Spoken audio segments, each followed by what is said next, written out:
Welcome to my YouTube channel, Reimagination Creates Reality.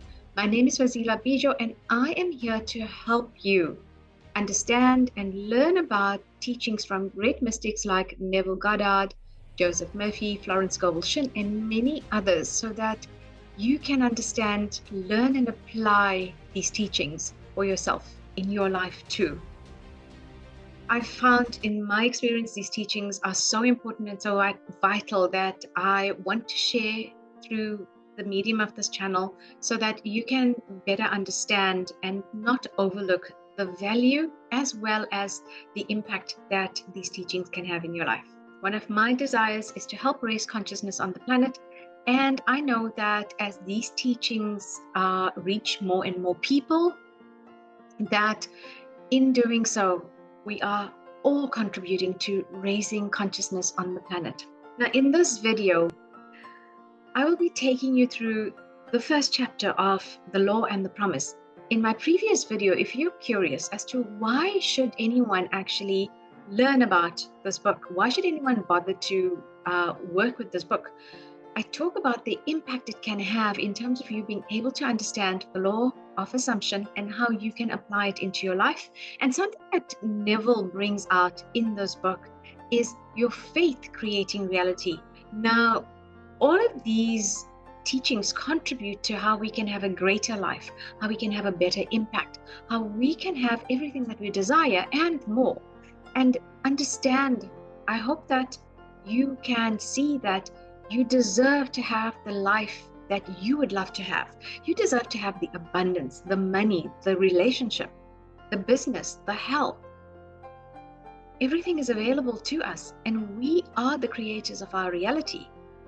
Now, if you're not applying these techniques, these principles, the processes that Neville Goddard, Joseph Murphy, Florence Scovel Shinn, Anthony Novell, all of these minds that left us with their teachings, their books, we are actually robbing ourselves of being more effective, being greater, being better.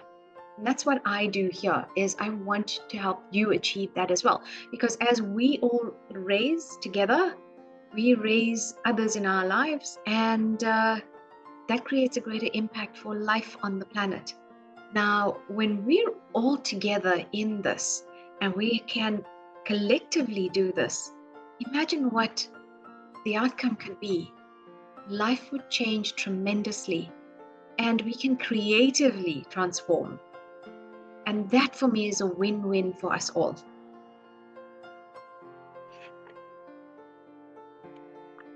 Now, for this week's chapter, which is Imagining Creates Reality, it's very similar to the name of my channel. I have split it into 3 parts, not so as not to rush it, so that you can understand some of the nuances and the deeper teachings. In this chapter, which is a couple of pages, there is so much depth. I have taken what stands out for me, and if you read the chapter, there may be some things that stand out for you. We have different levels of consciousness at each time that we're interacting with something, and it helps us to know things from our own unique perspective as well. So I do encourage you, go and read this first chapter, and you can also share your insights in terms of what stands out for you. I do what I know I'm drawn to bringing through, and this is where it helps me in my evolution. It helps me in terms of what I'm learning constantly when I study and then I put together these videos.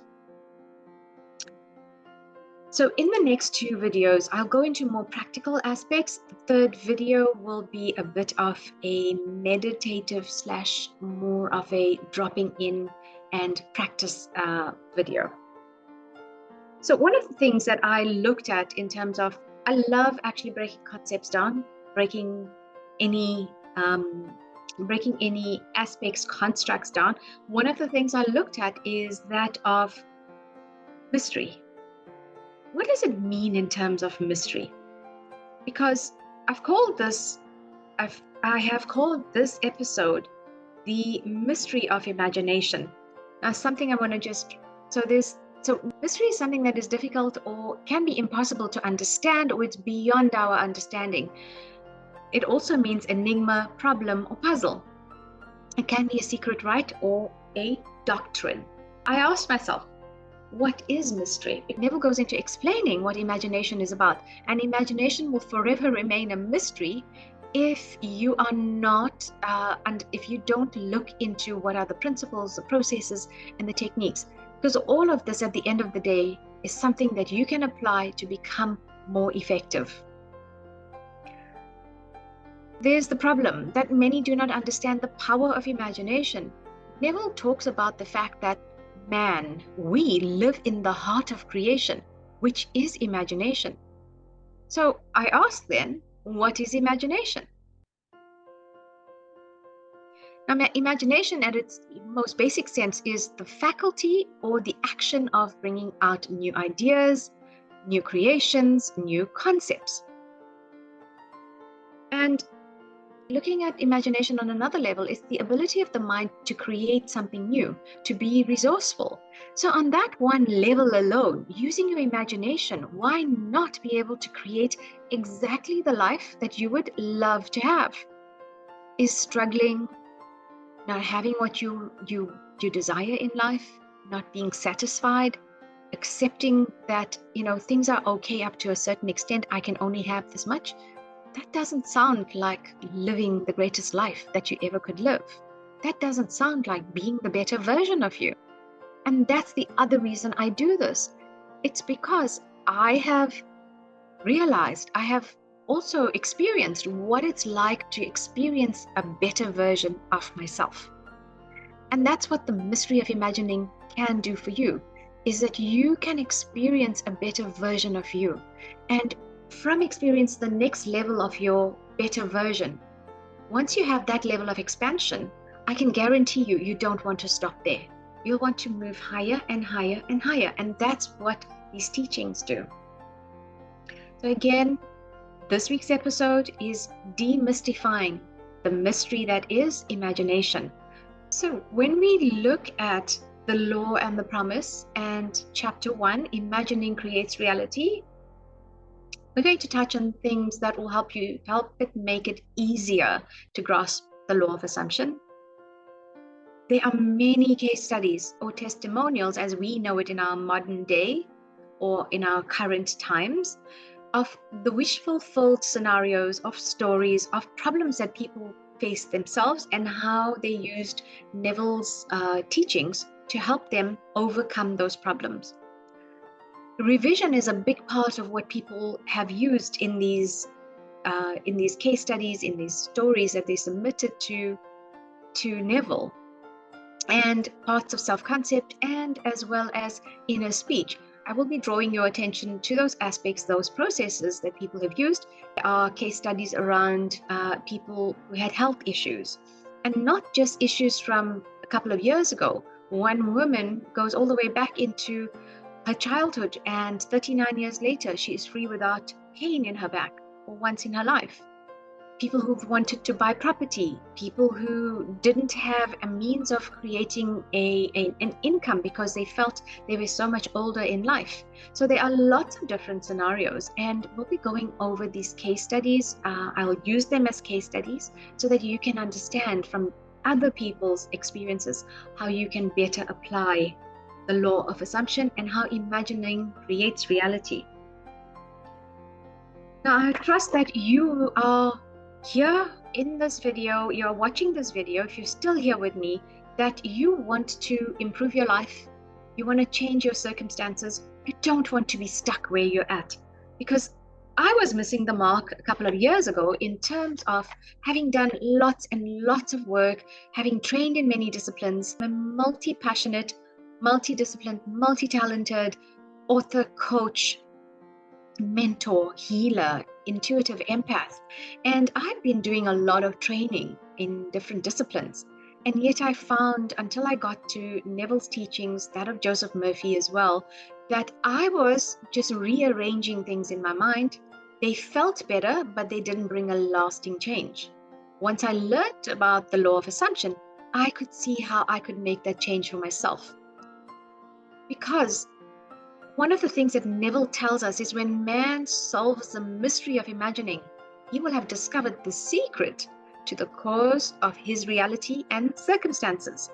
Like I said, I had been missing the mark on a lot of things.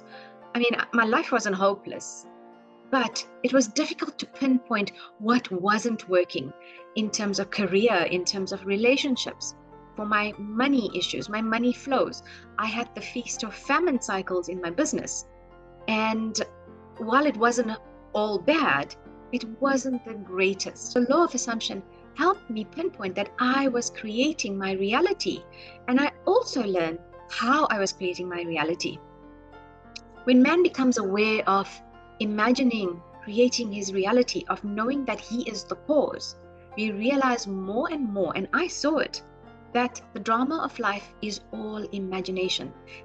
It is not physical. What's happening out there is a result of what was happening within. Neville says all our activity is at bottom and basic, it is imaginal.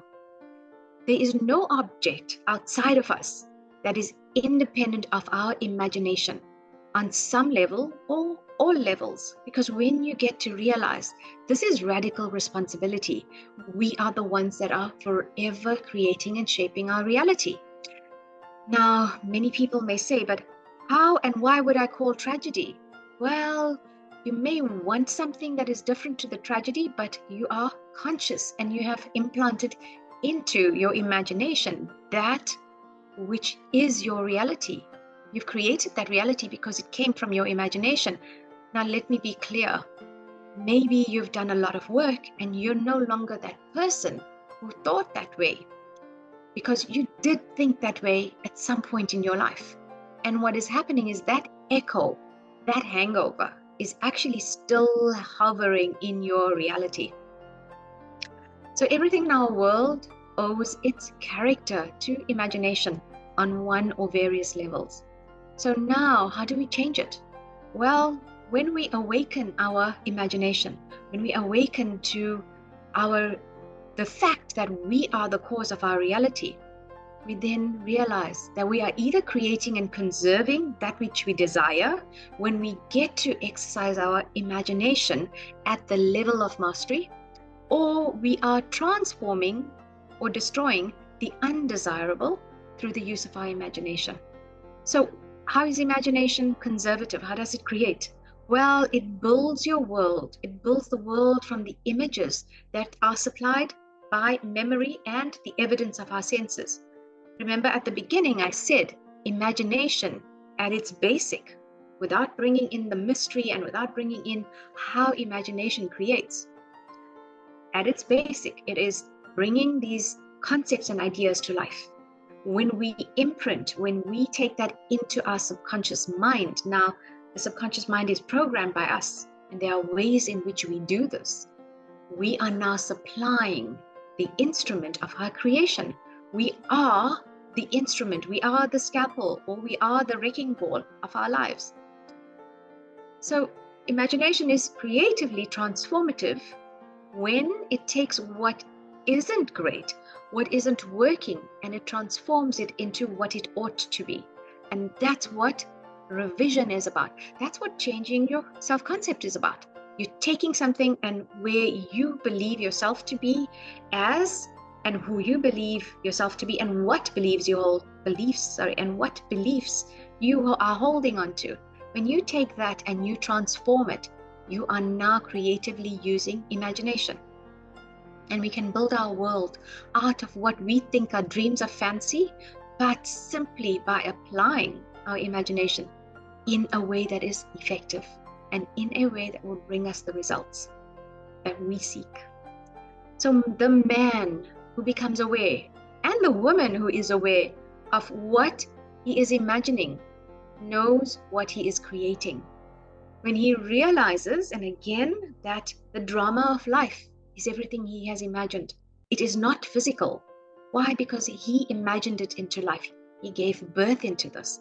Now, Neville tells us that we are to open the immortal eyes of man inwards. That when we imagine, when we go into the imaginal world, when we see things as we want them to be, we go into the world of thoughts, we go into eternity, because we are forever expanding in our imagination, which is actually the bosom of God. the heart of creation. Because divine imagining and human imagining, they are not separate, they are not two, but they are one. So we must realize we are the operant power, which means I operate the law of assumption. Through my assumption, through becoming the person that I wish to be, I can create that which I wish to have. Again, divine imagining and human imagining are one. They are not two powers. When we act and become to the degree of the person that we want to be, we become the person that we see ourselves, we'd love to see ourselves at. That is how we are now using imagination to create our lives, create the person that we want to be. The world in which we live is the world of imagination. Everything outside of you was once a thought, you translated with feeling into your life. Because it is man who, through his imaginal activities, creates the reality and the circumstances of his life. The drama is not happening outside of man, it is happening within. And this is something that Neville points out. Man lives in the very heart of creation, the human imagination. Yet many are no wiser about what's taking place in their imagination. Because many are asleep. This power lies dormant. It lies asleep when we are not consciously exercising. However, the power can sometimes be utilized unconsciously. And what happens then is we are now faced with what our unconscious thoughts and feelings are about.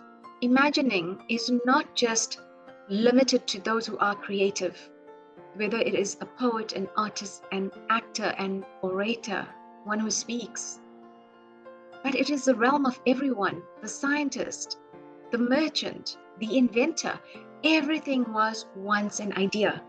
Everything started in imagination. It was once a thought fused with desire, which became something that you started to feel strongly about. Now remember something. We can be the abuser or we can be the creator. We abuse ourselves with undisciplined thinking and unlovely thinking, which becomes obvious in our life, becomes obvious in our physical reality. So if you want to know what have you been thinking and what have you been dwelling about, what have you imprinted into your subconscious mind that has become your reality, you now look in your external environment for what you would like to change, and you change that story, change that narrative for yourself. You change what you've been thinking. Because we can imagine very creative solutions to the most complex of problems, because it is far more noble for us to use our imagination than to try and run away from our problems. We can never outrun our problems because we are the ones that created them. We are the ones that hold the key and we hold the challenge. So because life is continually this synthetic problem or the solution that we have created. Imagination creates these events. So the world comes out of man's imagining. But we are the ones that hold the conflict. We hold the doubt. We hold the satisfaction. We hold the peace. We hold the belief. So if we take this image of reality, the virtual reality, we may have virtual reality glasses to look at now that's available in the modern world. But think of your imagination in the same way. It is virtual until you bring feeling into it, until you bring your faith into this. So Neville says, do not give in. Do not give up based on what you think are facts that are in your outside world. Do not accept that life is only that which you are seeing outside of you, because life is what you decide and what you create. So we are told, do not attempt to change outside circumstances before you change your imaginal activity. When you go into your imaginal world, think of it like putting on these virtual reality glasses. Humor yourself. Take the step and look at your virtual reality as the one that when you create something in your virtual world, you are now, when you bring feeling and you bring faith into it, you will now make it real in your external world. It has been proven by quantum physics as well that what we focus on is what we are creating. So therefore, isn't it time that you become more diligent, you become more conscious about what you're creating? Focus on mastering and becoming the supreme creator of your imaginal acts, which is internal, over the facts that you're believing, which is external. So no matter how painful, no matter how emotional you may be about it, bring yourself back and decide, do I choose to be? What do I choose to have in this moment? What do I choose to have in these next 7 days? And that's the challenge we can set up for ourselves, is for 7 days, practice bringing yourself back to that which you desire as your wish fulfilled. Hold fast to that ideal, to that wish fulfilled in your imagination. Humor yourself. Just decide, I'm going into my virtual imagination to make it real in my life. Because nothing can take those ideals away from you, except your idea that you have failed, your thinking that you have failed. So persist in imagining that your ideal is realized. And imagine only the states which would give you the value and promise to become that which is a greater version for you. Do not be caught up in your outside reality. Do not be caught up in the external experience. And this is something that Neville tells us. Faith is believing in what is unbelievable. And that is mystery as well. We have a choice to make ourselves empowered and strong, or remain miserable and weak. Henry Ford said it, whether you believe you can't or you believe you can, you will be correct in whatever choice you make. It is our awareness, our intention, imagination, which helps us direct our energy and takes it to the level that we want to experience it. But we must do this consciously. This is where we step into our role, our capacity as the powerful creators and manifestors of our own reality. Reality is not happening outside of you. It happens first within you.